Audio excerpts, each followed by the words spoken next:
those of you that don't know this area, Hale is on that side of the estuary and I'm down here. So the last time that I stayed in Hale, which was next to that police station, was over there. And then I walked down here along this beach, and then up there where the sand dunes are at the top, up here is where that car park was that I said I might be able to stay overnight. But rather than stay there, I thought I'd give this place a little try. Now, I haven't checked to see even if I can stay here yet, so I'm gonna go and pay at the pay and display meter and then see what the sign says. Fingers crossed. I mean, if I can, I'm still gonna spend the day here and then I can always move the van later on, because as I was driving in, I did see that there was a gate, and the last thing I wanna do is get locked in here overnight, because you never know when you might have to leave in a hurry. Family emergency or something, I don't know. Right, so it does say up here, no parking between midnight and 6 o'clock in the morning. But up to 4 hours is £6.50. All day until midnight is £7.50. So it's a shame really, because it's such a lovely spot. It does say that you can pay with the Just Park app here as well, which is good. But there's no reason why you can't just come here for like a little day trip, go for a nice walk along the beach, and then find somewhere else to park. So I'm not sure why, right? But I paid through the Just Park app to save me having to, I don't know. Well, you can pay by card here anyway. But because it allowed me to pay by the Just Park app, I did it. But it says here 2 hours is only £3.50, and it cost me £3.70. So, you know, for the privilege of not using their machine, it cost me an extra 20p. How does that work? Private land, respect the environment, take your litter home to recycle. I'm not being funny, what a perfect spot to stay for the night. You've got your own little private beach here, pretty much white sand. Instead of having that lovely view tonight, I'm going to be parked in a lay-by in Hale.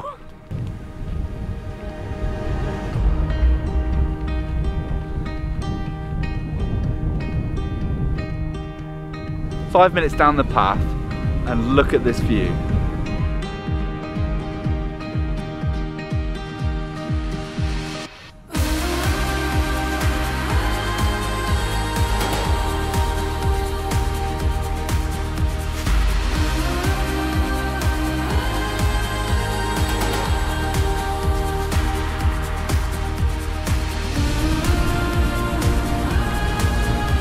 Pretty weird. It's like, it's still pretty windy. I put a jumper on just because, you know, when I left the van it was actually quite exposed to the wind over there, whereas down here it's a bit more sheltered, but it's still a little bit windy. But last weekend we probably had the best sun that we've had all year. Hopefully that wasn't our summer all done and dusted. But now the sun's still out, but it's just the temperature's not quite where it was. I'm not being funny. When the water is that clear, I think it would be rude of me not to at least get my feet wet.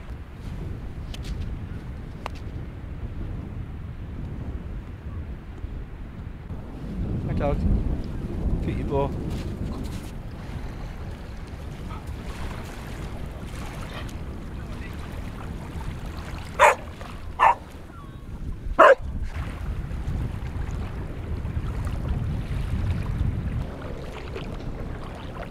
Still cold, but not the coldest water I've ever been in.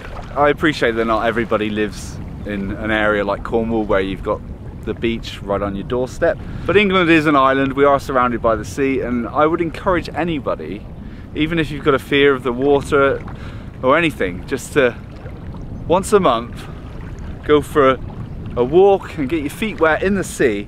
I don't know what it is, but for me, this is why I could never probably move away from at least somewhere where I'm at least an hour away from a beach, because I think I would go mad.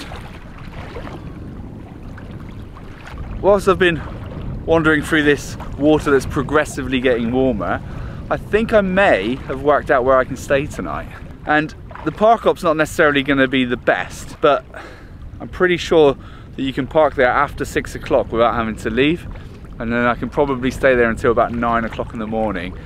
So, and then across the road, I should have at least a bit of a view where I can sit and eat my dinner tonight. So, all is not lost.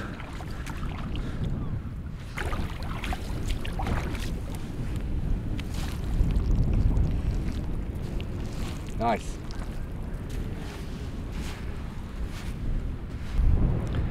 Now, so this beach behind me, this is Porthkidney, this big long stretch of sand, and the only way that I know how to get here is through the walk that we just did, but you could probably come down over the sand dunes here somewhere. And then over on that side over there you've got St Ives, and then over there you've got the Towans, which then leads on to Gwythian and then Gadrivi. So for those of you that are sort of wondering why this video or the last video wasn't a van build video on the new Vivaro that I've bought, it's because I have started working on it, but rather than do what I did last time and just sort of make a video every week of each stage of the build, I'm still going to film every stage of the build, but I'm going to kind of condense it down into like a 3-part series. So the first part will be cleaning the interior, insulating, ply lining, putting the ceiling up, putting the floor down, and that'll be part 1. Part 2 will be me installing all the electrical system and I might put a window in because I'm gonna need some form of ventilation, and it will either be a window with a side opener or a roof vent. And the third video will be me fitting the furniture and just the finishing touches. And the reason why I'm sort of doing it this way is because it'll give you the opportunity, if you are looking at building your own van, you can pretty much follow it stage by stage, and it won't be dragged out over 9 months like the last one was. So I'm doing a little bit of work here and there, so it doesn't really sort of take up all my free time that I've dedicated to spending time with my family. Where I get a spare hour here or there, I'm doing a little bit of work on the van. And what my sort of plan is that everything that I buy for that van, from insulation down to the leisure battery, is all going to be listed, so that step by step you can go, right, well now it's time to get the leisure battery, which one did Sean use? There it is, click it, get it ordered, and you know, hopefully, unless places put their prices up, that you should be able to stick within the same budget that I have. And the build that I'm sort of planning on doing, you'll be able to do in any van really, whether it's a van that you've paid £1,000 for. I don't think you can get vans for £1,000 now, or whether it's a van that you've spent 15,000 on. It's an interior and an installation that should be as straightforward as it possibly can, that anybody with zero experience should be able to do it. You know, because as much as I enjoyed doing the transit, I think that some of the things that I did in there isn't necessarily accessible to everybody if they've got zero experience. And I'm not saying that I'm overly experienced with van builds, but this next one will be the 4th van I've done. It's not like I'm a complete novice, but the good thing is that hopefully I've already made all the mistakes, so this one should go pretty smoothly. Right, well I think I've spent long enough down here. My parking's going to run out probably within the next half an hour. I've got about 45 minutes to get back to the van and find somewhere to stay tonight.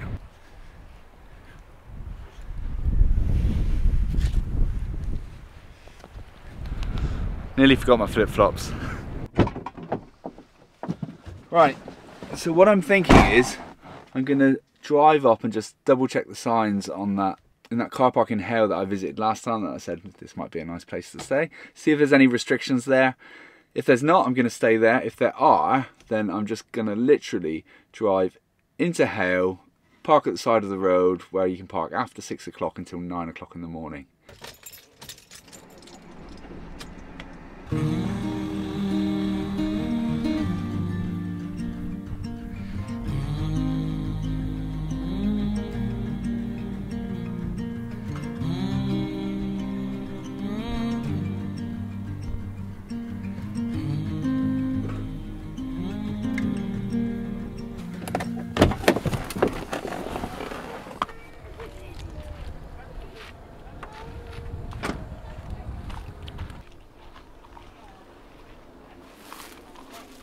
Right, well I don't see any no camping signs or no overnight parking, but it does say on the sign quite clearly there that the day ends at 1 minute to midnight. So I guess that means that we either pay up until midnight and then wait until 1 minute past and then pay another £7, I guess, or we just find somewhere free to stay.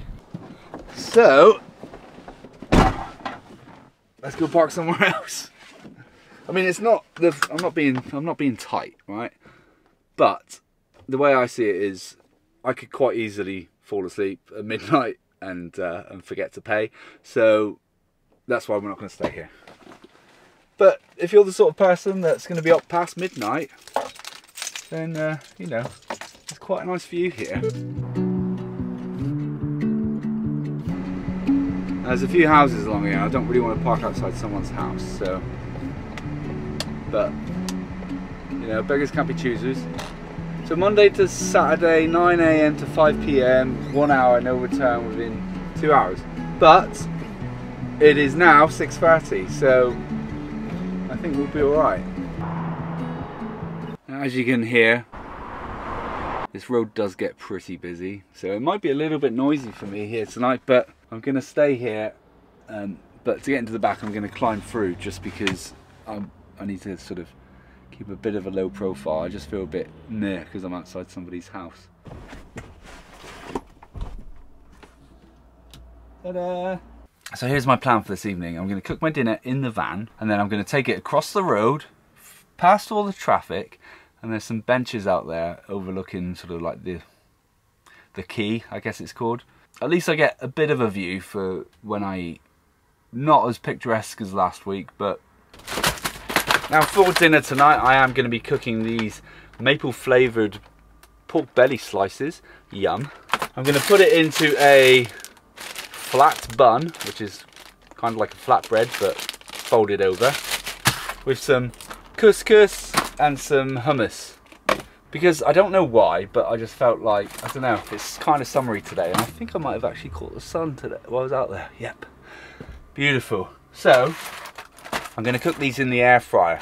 But you all know my air fryer, Chef-free. Well, the company that sent me that originally loved the review I did. They decided to send me a bigger one.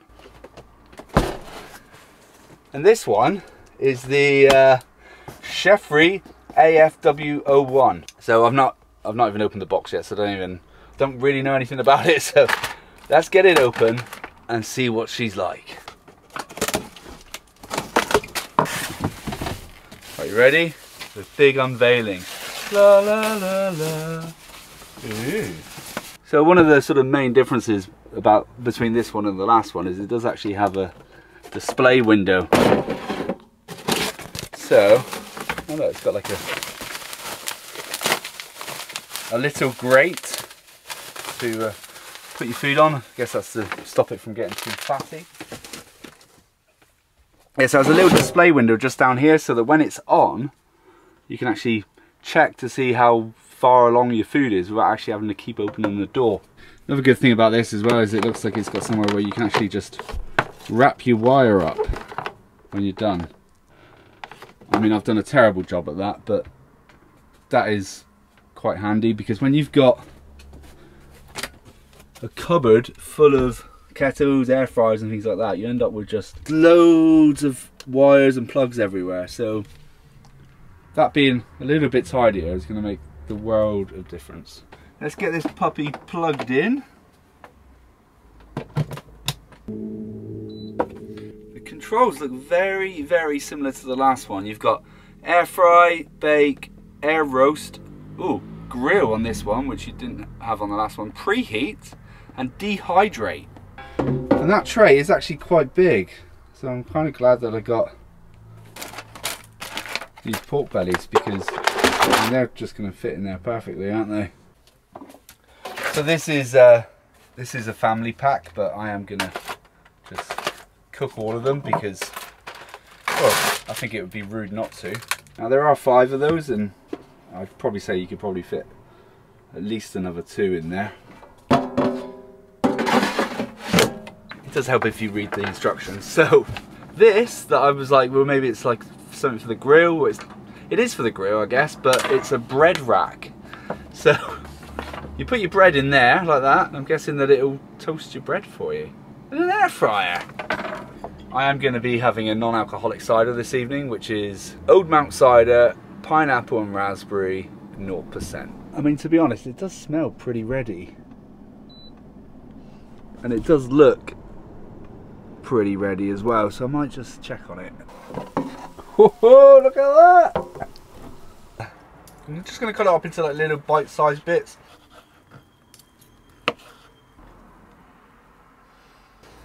I mean, come on. Look at how good that looks. I'm going to go across the road now and devour both of these and take my non-alcoholic cider with me as well. But if you want to get your hands on chef-free AFW01, then use my link in the description. You will get a discount. I can't remember how much the discount is, but I'll put it on the screen. Thank you again, Chef-Free. You've outdone yourself once again.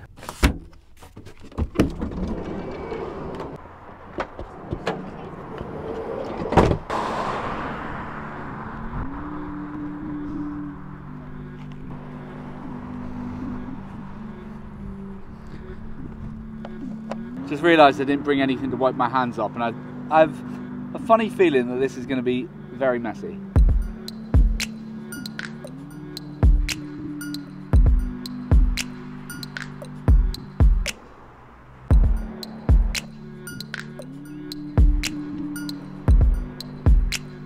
Now, I did see a sign just now that said that this whole area here is like an alcohol-free zone, but good job that there's no alcohol in this. To get this right, so if I look this way, beautiful view, absolutely stunning. But if I look this way, there's an Asda. I mean, it's a very pretty Asda, but it's still an Asda. And it's the very Asda that I bought everything that I used to cook tonight. So, I mean, if that's not an ad for Asda, I don't know what is.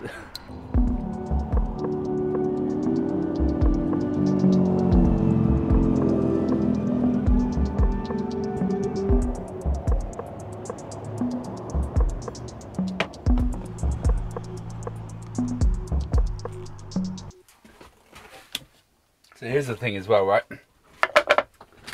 If you ever cook too much food, it's always worth having a form of Tupperware in the van so that you can, any unused pork bellies like those can go in there, and then you can put them in the fridge, put the lid on it. Like that. These are actually microwave pots, which I use because it's got a little vent in it, so you can put the lid on but still vent it so it doesn't get all steamy in there. So do you know what's really, really annoying is the fact that the original place where we were at Porthkidney Beach earlier today, I had like full signal, 5G, the lot. Since I've moved here, I don't have any internet. So I'm thinking I'm going to get the van ready for the night, draw the curtains, put the blind up on the sliding door, and then I'm going to go for a wander down to the pub for the sole reason that I can download something to watch on Netflix. Either I'm just going to end up playing PlayStation all night, and I don't really want to do that.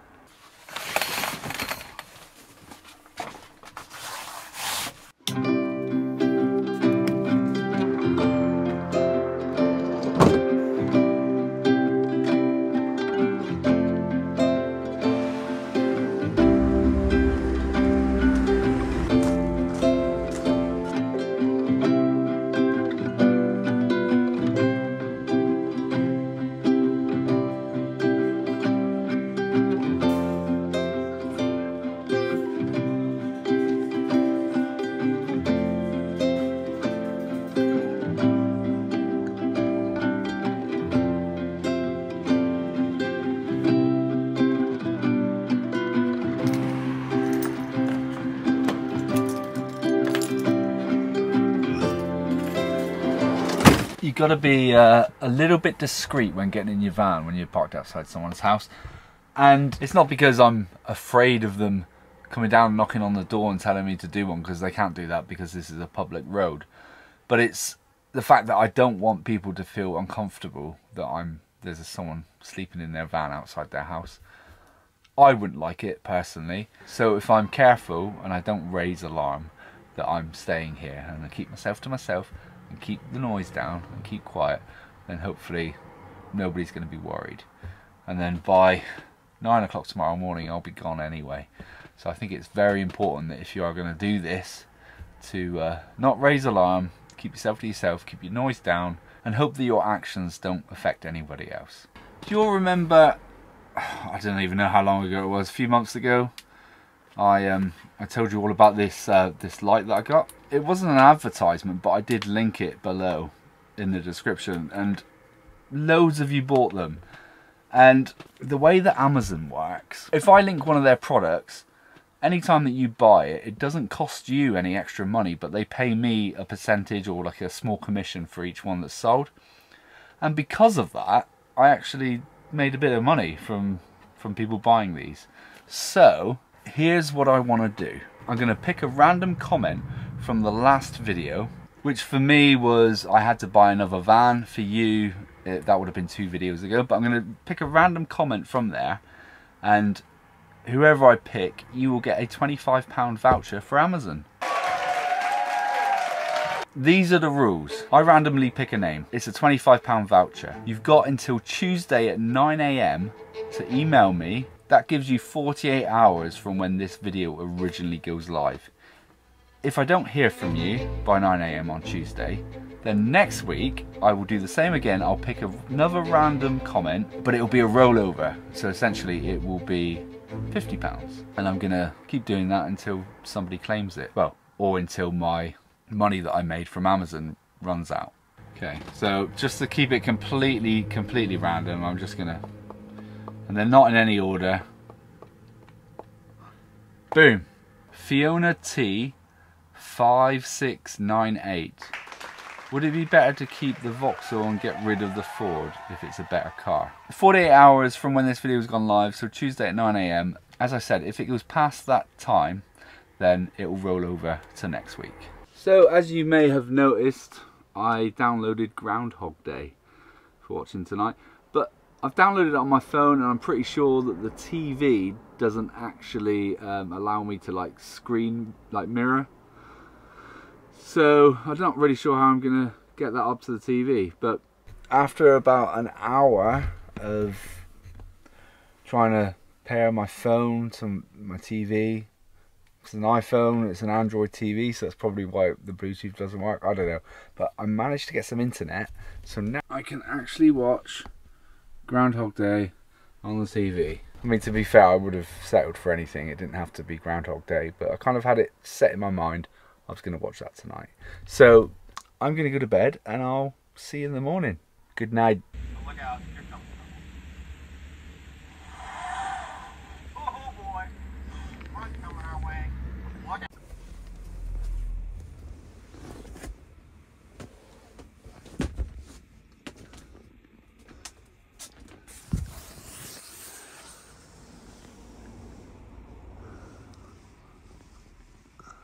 Beautiful day.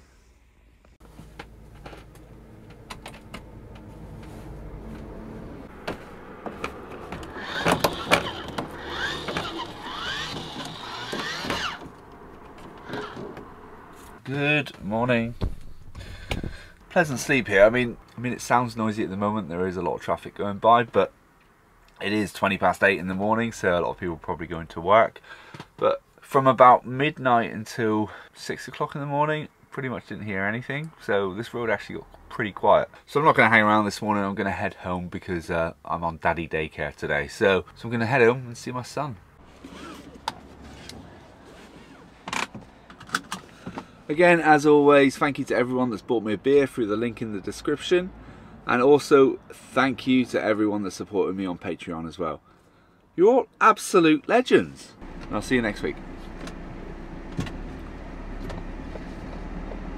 Cheers! On the road again. I can't wait to be on the road again.